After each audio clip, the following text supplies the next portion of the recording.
Live press meet ను విజయవాడ నుంచి చూసాము. 3 గంటలకు పైగా విజయసాయిరెడ్డిని సిట్ విచారించింది. మద్యం కేసులో సాక్షిగా విచారణకు హాజరయ్యారు విజయసాయిరెడ్డి. ఆయన స్టేట్మెంట్ అధికారులు రికార్డ్ చేశారు. లిక్కర్ స్కామ్ లో ప్రధాన పాత్రధారి కసిరెడ్డి రాజశేఖర్ రెడ్డి అంటూ గతంలోనే విజయసాయిరెడ్డి కమెంట్ చేశారు. ఇప్పుడు దాన్ని మళ్ళీ పునరుద్ఘాటించారు ఆయన. అసలు ఈ లిక్కర్ స్కామ్ ఎలా జరిగింది, డబ్బు ఎవరి చేతుల్లోకి వెళ్ళింది అనే అంశాలపై విజయసాయిరెడ్డిని అధికారులు ప్రశ్నించినట్టుగా ఆయనే చెప్పారు. ఏం క్వశ్చన్ వేశారు, ఏం ఆన్సర్ ఇచ్చాను అనేది కూడా ఆయన క్వశ్చను, ఆయన ఇచ్చిన ఆన్సర్ రెండు కూడా స్పష్టంగా మీడియా ముందు చెప్పుకుంటూ వచ్చారు. అలాగే కసిరెడ్డి గురించి ఆయన మళ్ళీ ఒక్కసారి చాలా స్పష్టంగా చెప్పారు. అతని క్రిమినల్ మైండ్ సెట్ గురించి కూడా ఆయన నోటి వెంటే, సార్ ఇదిగోండి నా రెసిగ్నేషన్. ఎందుకు? నేనే జాబ్స్ ని క్రియేట్ చేసి బాస్ అవ్వాలనుకుంటున్నాను. ఎలా? బాస్ వాలా బీ ద బాస్ మాట్లాడారు. ఆ వ్యక్తి అసలు ఎలా ఈ ఫ్రేమ్లోకి వచ్చాడో కూడా నాకు తెలియదు అని చెప్పి ఆయన చెప్తున్నారు. మళ్ళీ ఒకసారి ఆయన ఏమన్నారో విందాం. రాజ్ కసిరెడ్డిని పార్టీలో వ్యక్తులు నాకు పరిచయం చేయడం జరిగింది.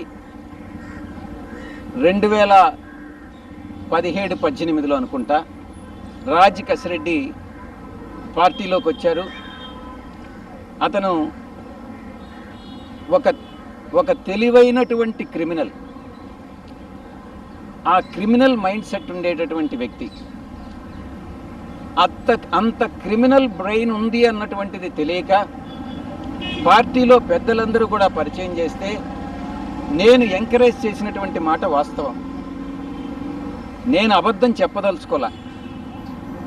మొట్టమొదటిగా అతనికి ఎన్ఆర్ఐ విభాగం అప్పగించా. ఆ తరువాత సోషల్ మీడియా చూసుకోమని చెప్పా. ఆ తరువాత ఈ ప్రశాంత్ కిషోర్ గారు అక్కడి నుంచి వస్తూ ఉంటే ఆయన మనకు కన్సల్టెంట్గా ఉన్నప్పుడు ఆయనకి ప్రోటోకాల్ అంతా చూసుకోమని చెప్పడం జరిగింది. ఈ రకంగా పార్టీలో అతి ముఖ్యమైనటువంటి బాధ్యతలు అతనికి అప్పగించింది నేనే, ఎంకరేజ్ చేసింది నేనే. ఈ విషయంలో నేను తప్పు చేశాను అన్నటువంటి భావన ఈరోజు నాకు కలుగుతూ ఉంది. ఇంత దుర్మార్గపు వ్యక్తి ఏ రకంగా నన్ను మోసగించాడు అన్నటువంటి విషయం నాన్నే ఆశ్చర్యానికి గురి చేస్తుంది. 5 సంవత్సరాల పాటు మీరున్నారు, అతనితో కలిసి ఉన్నారు, అప్పుడు మాట్లాడలేదని అంటే అప్పుడు మీరు అడగలా, నేను జవాబు చెప్పలా. రాజ్ కసిరెడ్డి వెనక ఎవరైనా వ్యక్తులు ఉన్నట్టు మీకు కానీ తెలిస్తే నాకు చెప్తే నేను కూడా సంతోషిస్తాను. రాజ్ కసిరెడ్డి ఒక సాధారణమైనటువంటి వ్యక్తి. ఆ అథారిటీ అతనికి ఎవరిచ్చారు అన్నటువంటి విషయం సిట్ నన్ను అడగడం జరిగింది. నాకు తెలియదు అన్నటువంటి విషయం చెప్పాను.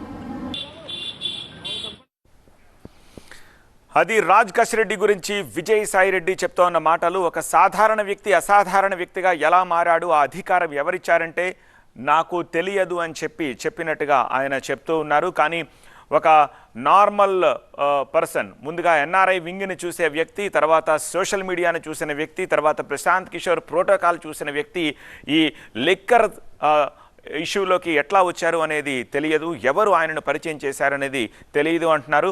అతను ఒక తెలివైన క్రిమినల్ అని చెప్పి అభివర్ణిస్తున్నారు విజయసాయిరెడ్డి. సో అతని క్రిమినల్ మైండ్ సెట్ తెలియక అతనిని నేను ఎంకరేజ్ చేశాను అని కూడా సిట్ ముందు అంగీకరించినట్టుగా విజయసాయిరెడ్డి చెప్తున్నారు.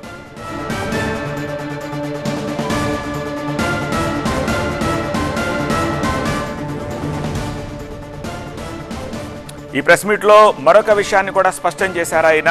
ఒకటి, సిట్టుకు సంబంధించిన ఇన్ఫర్మేషన్ ఇవ్వడంతో పాటు అంతకంటే ఎక్కువ స్పేస్ని ఆయన ఆక్యుపై చేసుకున్నది తిరిగి ఆయన రాజకీయ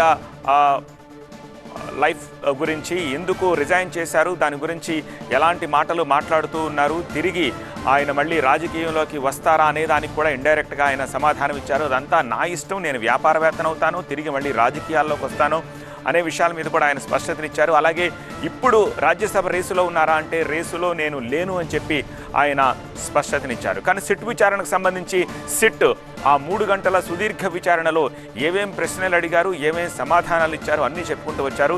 కేవలం రాజ్ కసిరెడ్డి ఒక్కడే కాదు, రాజ్ కసిరెడ్డికి మరో 5గురు రాజ్ కసిరెడ్డితో పాటు ఉన్నారు. వాళ్ళందరి పేర్లు కూడా ఆయన సిట్ ముందుంచారు.